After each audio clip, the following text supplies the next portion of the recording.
Sokimaga жилой kompleksida bir xona kompaktniy 35.2 kvadratli kvartira arzon narxda kanalda 39.300 dollarga obzor qilib beramiz.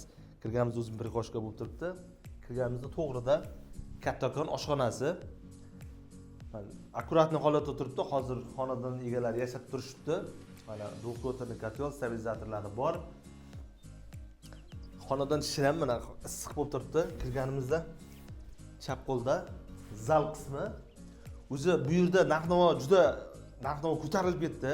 Sababi qo'ldan qo'lga o'tdi, narx-navo har qanaqaga bo'lganda oshib ketdi. Ham sotilgandan keyin sira sotilib ketdi. Narxi yaxshi bo'lganligi uchun, o'shaning uchun narxi ko'tarilib ketyapti. Olib qolingizlar, 39.300 dollar ustida ozgina o'tib beradigan joylari bor.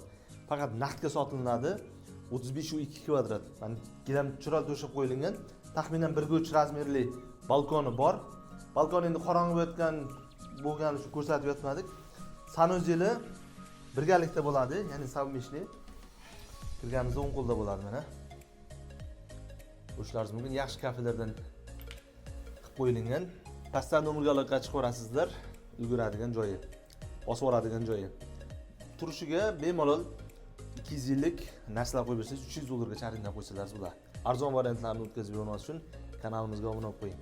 Darvoqe metro so'raganlar uchun Chilonzor liniyasining oxirgi Sergeli 5-metro bekatiga burchak svetofordan borilsa 3 ostanovkalik yo'l.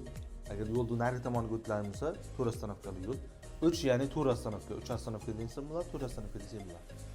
Pastdagi nomerga aloqa chiqib ko'rasizlar.